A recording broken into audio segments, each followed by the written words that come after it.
motivation.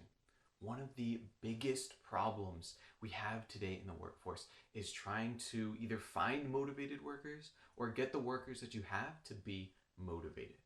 Hell, that's even a problem for us as owners. It's the same thing. Like, how often have you dreaded getting out of bed, right? Have you ever just, you hear the alarm go off and your mind just starts to crumble, right? And you're just sitting there and you just get really good at boop, the snooze button. You get really good at that motion where you hear it and you just boop, boop, right? How often have we gone through that?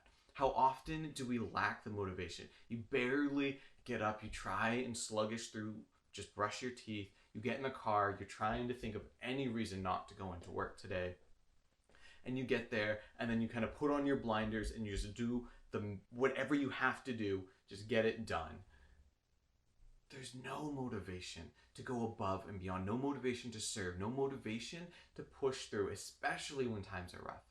And right now times are really rough. So it's a big disadvantage that we're all at.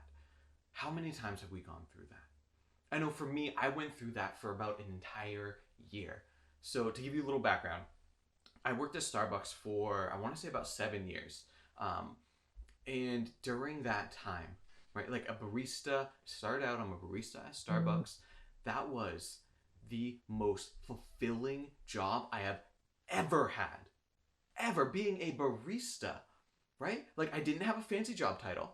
I was a simple barista. The most I ever made in a year was $18,000, 18K, okay? That's very little, okay? I could barely, like, I couldn't go out and do these crazy vacations. I couldn't do anything that a lot of people would think would give you fulfillment or motivation in life. I couldn't do any of that.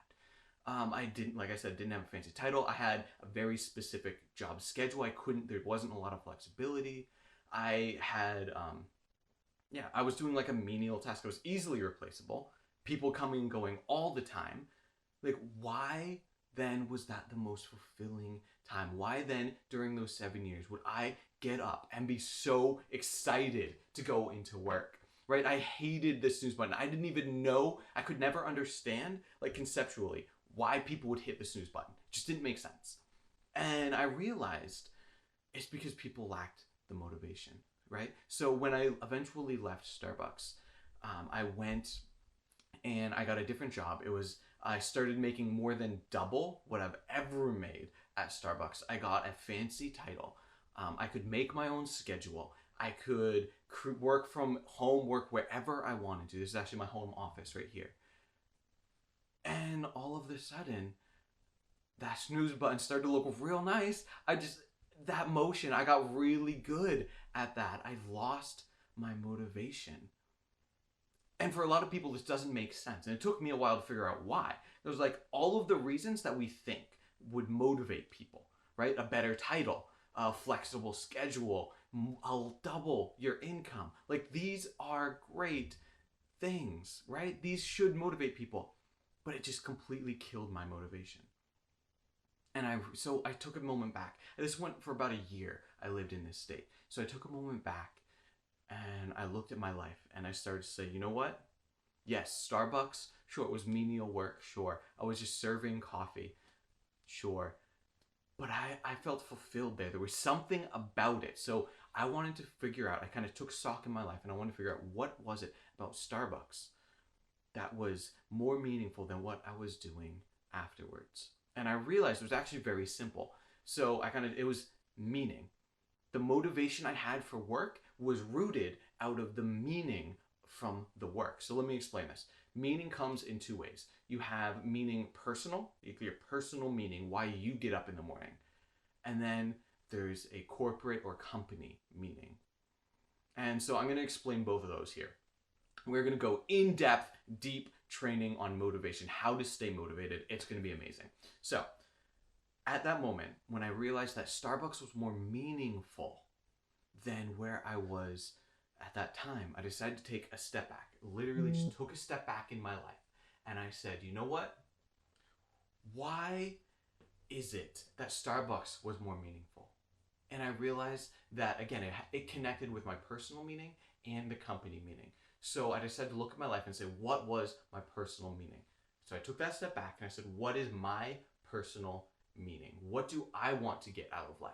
When I look at the end of my life, what is it that I want to see? When I'm at the end of my life, what do I want people to say about me today? Right? What is the mission of my life? Why am I here? What is the legacy that I'm leaving? Those are all very similar questions to answer. Very similar questions to get a similar answer.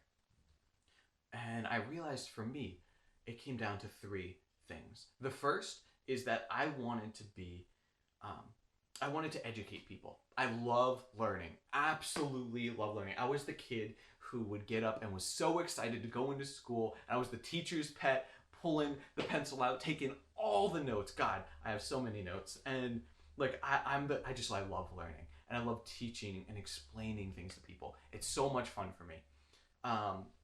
So my mission, my legacy is I want to teach and educate people. I want to educate a generation. The second is I want to connect with people. When I look back, I want people to say that person, he met me where I was. They were able to connect with me when other people weren't, when I needed it the most. And that ties right into the third thing that I wanted, which, and for my mission, my legacy, that's to change lives. Like, I want to be able to connect with people and change lives. And those are actually very intertwined. Very intertwined. They're supposed to be like DNA. Very intertwined. So then I started to say, okay, if that is the meaning, right? That's the meaning that I want. What can I do about that today? Okay, what can I do about that today? Right here, right now. What can I do? And I started to say, okay, well, at Starbucks, the most meaningful time, it was incredibly meaningful. It was meaningful because I was able to connect with people, right? I was able to have a 30-second, I got really good at this. It was a 30-second interaction where a good half of it at least is scripted. Like, hey, I would like a grande double hot vanilla latte. That I should know better. Because if you're a Starbucks junkie, you know that was redundant. Anyways, I would like a grande vanilla latte. Sure, perfect. Okay, here's the change, bam. Like, half of this conversation is scripted. But yet, in that 30 seconds, I was able to connect with people, emotionally make a connection with someone. I got really, really good at that because I'm seeing hundreds of people a day. So it's a perfect opportunity to connect. Actually at Starbucks, there was this fun term that I love the fact that this was a thing. I got nicknamed whenever I would be in drive-thru, we're late at night, a few hours before closing, everything's slowing down. It became Gabe's drive-thru therapy. So someone would come up, inevitably, someone would come through the drive-thru and they would order their drink, I'd get it, I'd go to hand it out, and then they're not crying, they're not visibly upset, but there was something about them, just something was off. You know what I mean? You've been there? Where you go to so I hand him the drink and I say, hey, are you okay?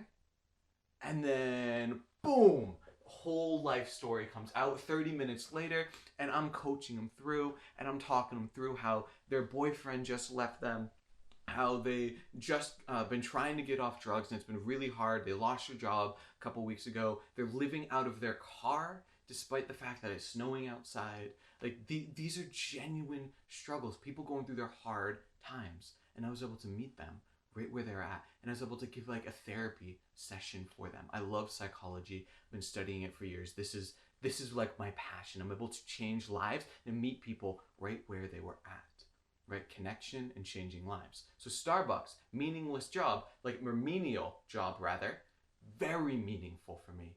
So I started to look, I identified what my meaning for life is, and I look at myself right now, or in this situation right after I left Starbucks, and I said, you know what? What can I do right now that will be meaningful? What can I do that will help make me the person that I want to be? It'll take me one step closer to who I want to be in the future, right? So I started to connect with the leaders in the organization that I worked with. I started to go above and beyond to connect with them, to really put in effort. Anyone that was on my team, I put in 110% effort to be there, to support them, to make sure that they knew exactly what they were doing, and that they knew that I had their back. Right? I was able to connect with people. And I realized through that connection, I was actually changing lives. Because people can never go back to a time before they knew you. They can never go back to a time before they had that connection with you.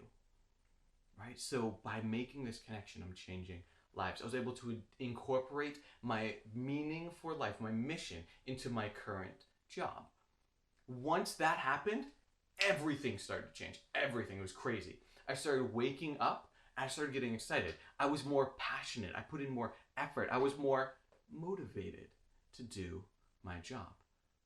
Right? So that's how I did it personally. Now that's the one side. If your employees are lacking motivation, you can talk with them through this personal motivation. How can you find personal meaning? You just talk with them, sit down with them, and ask, like, you know what? What do you have to accomplish in life? So that when you look back, you won't regret it. What do you want your legacy to be? What is your mission in life? Have these conversations with employees. When you have these conversations, you can help them identify why they are alive and what they are striving after. And then you can identify why they are in the place working for you and how that helps them achieve that mission. Right? So that's the first one, is your personal mission, your personal meaning. The second thing that I realized Starbucks did exceptionally well was they had a company mission, a company meaning. And so I'm going to walk you through, there's actually 4 questions that you'd ask, and I'm going to walk you through what this would look like. The first question you want to ask is, why? Why is your company in business? Very simple. A lot of people, when they say why your company is in business, they're like, oh, we're in business to serve the customer. And that is so wrong, because that's just not right. You're not in business to serve the customer. Serving the customer is what your business does. It's not what you are in business for. There's a difference there. Subtle, but it's very, very important. So why are you in business? I'll use Starbucks as a glowing case study. Starbucks realized that they were in business. They actually say this in their mission statement, is to nurture the human spirit. That's why they are a business, to nurture the human spirit. One neighborhood, one cup at a time. They are in business to nurture the human spirit. How many times are going to say it? One more. They are in business to nurture the human spirit. I say it so much because it's so important. So they understood their why. That's not attached to a P&L statement. That's not attached to the bottom line. It's not attached to their products. That's the why they are in business, the why they started the business. Once they understood their why, then they could understand the second. It's a how, or specifically the result. What does this result? How do you achieve your why and the result of that? So the result that they were looking for is human connection. So they wanted to nurture the human spirit through human connection. When you go to Starbucks, they're very good at this. Every part of their training, part of their hiring, everything is all about the human connection. How can we connect with the people? That's my favorite thing about it. So once they had that why, how do you nurture the human spirit? Then you have the result, or how you're going to achieve that why, is through the human connection.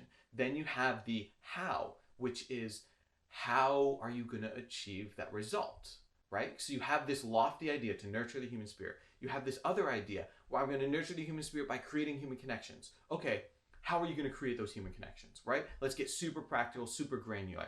How are you going to create the human connections? You're going to create those connections through what Starbucks coined as the third place. Now, the third place, if you're familiar with Starbucks, you likely have heard this term. You likely know what this means.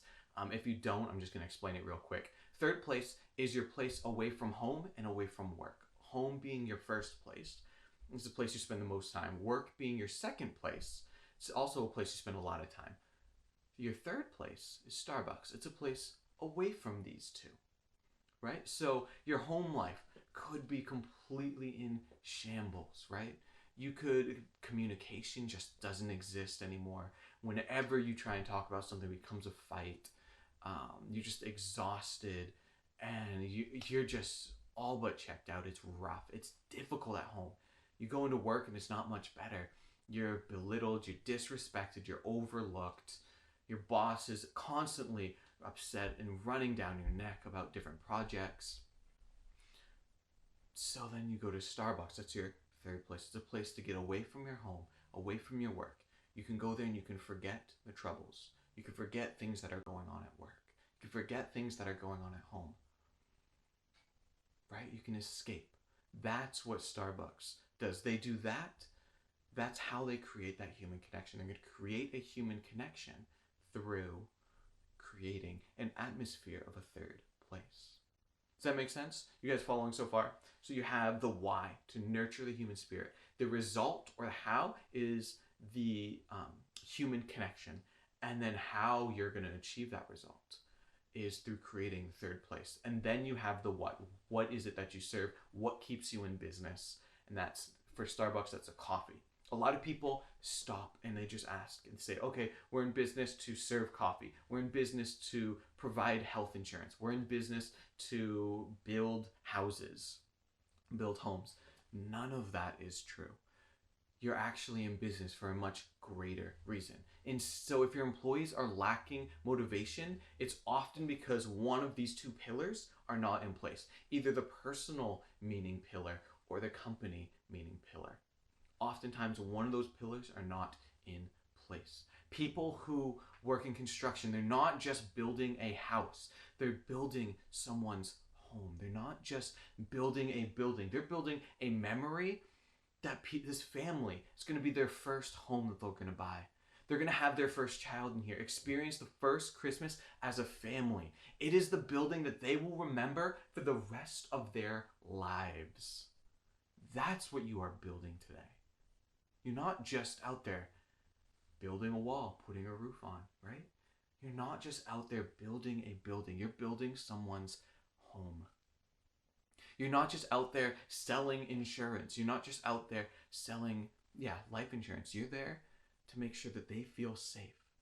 To make sure and say, you know what? Everything else in life could be crashing down, right? Everything could be uncertain. But we have your back. We have your back. You can rely on us. You're selling that security, that safety. And God knows, especially right now, we all need that. We all need to feel safe and secure. Okay, these are so much grander than just building a wall or just on a sales team selling insurance. You're selling security. You're giving people and providing security. You're providing people with lifelong, lasting memories. That's what you are doing. If you lack motivation personally, or if any of your employees lack motivation in your workforce, it's often because either the personal meaning or the professional or company meaning isn't there.